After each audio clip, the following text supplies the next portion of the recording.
Hello दोस्तों, welcome to only IAS. देखिए, जैसा कि आप सभी जानते हो कि यूपीएससी के द्वारा 2022 के प्रीलिम्स का रिजल्ट हमारे सामने आ चुका है, राइट। अगर आपने नहीं चेक किया तो डेफिनेटली आप ये लिस्ट में जाके चेक कर सकते हो यूपीएससी की वेबसाइट पे भी, एज वेल एज हमारे ओनली आईएएस के टेलीग्राम चैनल पे भी आपको ये पीडीएफ मिल जाएगी। बट कल से ही ना काफ़ी सारे स्टूडेंट्स का एक कंसर्न आ रहा है कि सिर्फ कट ऑफ क्या गई होगी इस बार।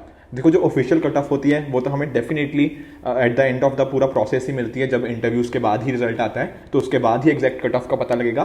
बट काफ़ी सारे स्टूडेंट्स का कंसर्न था कि कट ऑफ कितनी गई होगी, कुछ ना इस तरह की एक तरह से गेस वर्क चल रहा है। बट कहीं ना कहीं आपको मैं एक चीज़ बताना चाहता हूँ कि कट ऑफ बहुत ज़्यादा नहीं गई है। देखो, बहुत सारे आप ना स्टूडेंट्स ने कल मुझे मैसेज किया और कईयों ने ऐसा बोला कि सर मेरे तो ना 95 बन रहे थे जीएस में, बट मेरा तब भी क्लियर नहीं हुआ। कुछ ऐसे स्टूडेंट्स भी हैं वो बोल रहे हैं कि हमारे 85 थे तब भी क्लियर हो गया, राइट। तो ऐसा क्यों हो रहा है कि कईयों का 85 पे भी क्लियर हो रहा है, किसी स्टूडेंट का 95 पे भी। देखो, बहुत सारे कोचिंग इंस्टीट्यूट्स अपनी अपनी आंसर कीज बनाते हैं, राइट। बट जो यूपीएससी की आंसर की होती है ना, वो कुछ हद तक मैच नहीं करती। मतलब कभी एक क्वेश्चन, दो क्वेश्चन, कई बार ज्यादा क्वेश्चन भी होते हैं जो कहीं ना कहीं डिफरेंट कोचिंग इंस्टीट्यूट की जो आंसर की होती है, यूपीएससी उससे कुछ अलग आंसर देता है। रीजन क्या होता है? देखो, कई बार इंटरप्रिटेशन का कुछ अलग हो जाता है, ठीक है ना। तो अलग अलग रीजंस की वजह से थोड़ा बहुत वेरिएशन देखने को मिलता है। तो एग्जाम्पल से सोचो, मान लो किसी आपने आंसर की से देखा और यहां पर आपके ना दो क्वेश्चन जो यूपीएससी के हिसाब से सही होने चाहिए थे वो गलत है, एंड वाइस वर्सा।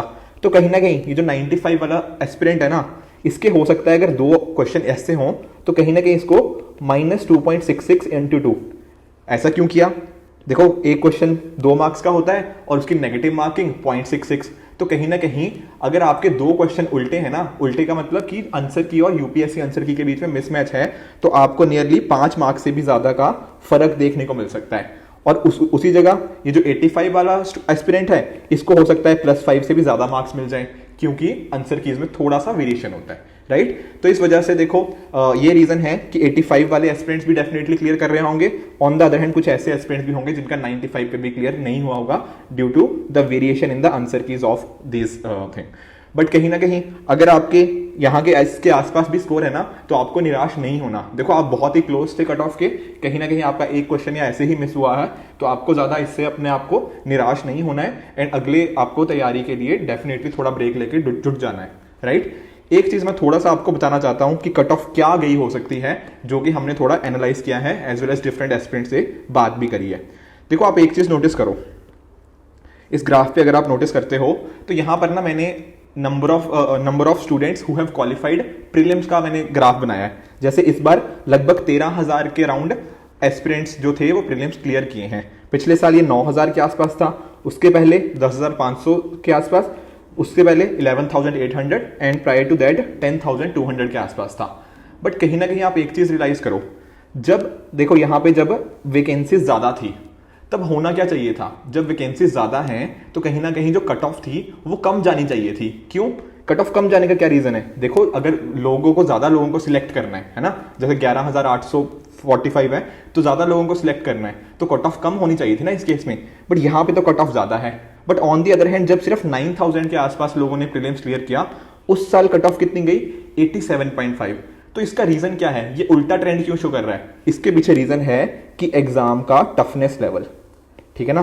तो एग्जाम जितना ज्यादा हार्ड होता गया है, भले ही वैकेंसीज कम हुई हो, ज्यादा हुई हो, तो वैकेंसीज का कट ऑफ के साथ हमें रिलेशन देखने को नहीं मिलता। आप देख सकते हो ना, जैसे यहां से यहां देखो, वैकेंसीज बढ़ी, मतलब एक तरह से जो लोग प्रीलिम्स क्लियर किए वो बढ़े, बट कट ऑफ में कोई चेंज नहीं आया। बट यहां पे जब नंबर ऑफ वैकेंसीज कम हुई तो तब हम क्या एक्सपेक्ट कर रहे थे? तब हम एक्सपेक्ट कर रहे थे कट ऑफ बढ़नी चाहिए, बट नहीं बढ़ी।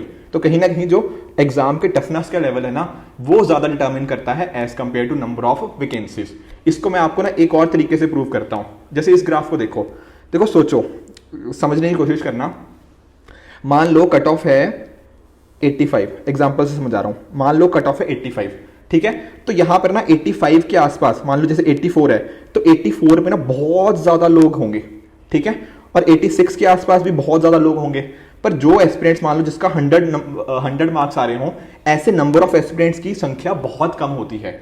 तो यही रीजन है कि अगर हमारे पास ना वैकेंसीज थोड़ी सी कम भी हो जाती हैं या थोड़ी सी ज़्यादा भी हो जाती हैं, उसका कट ऑफ के साथ ना बहुत ज़्यादा डिफरेंस नहीं देखने को मिलता। तो जैसे पिछले साल मान लो ना कि अगर 9,000 लोगों ने क्लियर किया था, तो इस बार अगर वो 9,000 13,000 भी बन जाता है, तो अगर टफनेस लेवल सेम रहता है तो हमें इन वैकेंसीज का 9,000 13,000 नंबर का ज़्यादा फर्क नहीं देखने को मिलता, क्योंकि ये बहुत ही मीन के आसपास ना बहुत ही मेजर चंक ऑफ स्टूडेंट्स कहीं ना कहीं जो स्टैंड करते हैं। तो यही रीज़न है कि नंबर ऑफ वैकेंसीज से तो हमें पूरा आइडिया नहीं मिलता कि एग्जैक्ट कट ऑफ क्या होनी चाहिए। तो आइडिया मिलता किससे है? आइडिया मिलता है जनरल स्टडीज़ का क्या लेवल रहा है, साथ ही साथ सीसेट में किस तरह के क्वेश्चन पूछे गए हैं, क्या जो लोगों को जो 66 से ऊपर मार्क्स चाहिए होते हैं क्या उनको वो मिल पा रहे हैं या नहीं मिल पा रहे, ठीक है। और साथ ही साथ दोनों का अकॉर्डिंगली कंबाइंड एक तरह से लेवल ऑफ पेपर, ठीक है। देखो बहुत सारे लोगों का अलग अलग ओपिनियन है, जहां तक मैंने बात करी है डिफरेंट लोगों ने बोला है कि जनरल स्टडीज काफी को लगा कि पिछले साल के कंपैरिजन में टफ था, कईयों ने बोला है कि बहुत ही टफ था, कईयों ने कंपैरेटिवली उसको या तो इक्वल माना है लास्ट ईयर के जितना, या फिर काफी सारे एस्पिरेंट्स ऐसे भी थे जिन्होंने बोला है कि ये स्लाइटली इजी था, ठीक है। तो हर टाइप के मुझे ना कमेंट्स मिले हैं डिफरेंट एस्पिरेंट्स से जब मैंने बात करी। सिमिलरली सीसेट में भी ये चीज देखने को मिली है।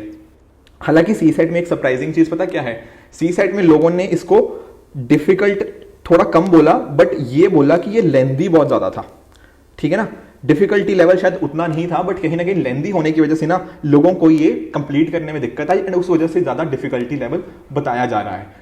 तो कहीं ना कहीं जब मैंने सारे एस्पिरेंट्स को बात करी एट द वेल जिन्होंने, तो मैंने एक चीज रियलाइज करी कि जिन्होंने सी सेट के अंदर थोड़ा टाइम मैनेजमेंट को अच्छा रखा था ना और अच्छी खासी प्रैक्टिस थी, वो काफी अच्छा स्कोर कर रहे हैं सी सेट में। ऑन दी अदर हैंड बाकी एस्पिरेंट्स जो ऐसा नहीं कर पाए उनको दिक्कत आई है। जनरल स्टडीज के अंदर भी यही इश्यूज थे कि कुछ तो ऐसे क्वेश्चन थे जो एक्सट्रीमली टफ थे, ठीक है ना। तो हमें उन जो एक्सट्रीमली टफ वाले क्वेश्चन है ना, अगर हम उनको छोड़ भी देते और जो इजी मॉडरेट और जो थोड़े से हमारे जो अपने ना स्ट्रेंथ्स वाले एरिया से क्वेश्चन आए थे, अगर उनको जिन एस्पिरेंट्स ने कवर करने की कोशिश करी है, कहीं ना कहीं उन सभी का जनरल स्टडीज में स्कोर अच्छा आया है, ठीक है।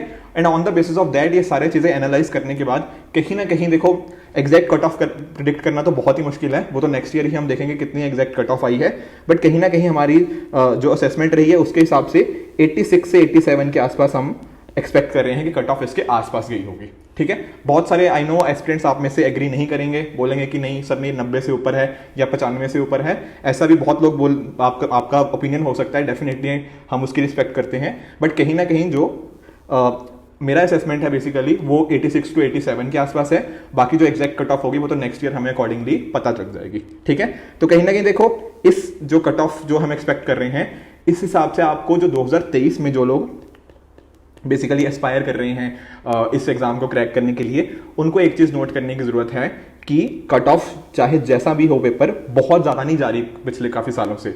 तो जरूरत क्या है कि इन चीजों से हम सीखें कि हमारे क्या स्ट्रेंथ एंड वीकनेसेस हैं, उनको और क्या करना चाहिए, उन पे कैसे वर्क करना चाहिए, सी सेट में हम क्या कर सकते हैं, ठीक है ना। तो ये सारी चीजें हमें कहीं ना कहीं सीखनी है।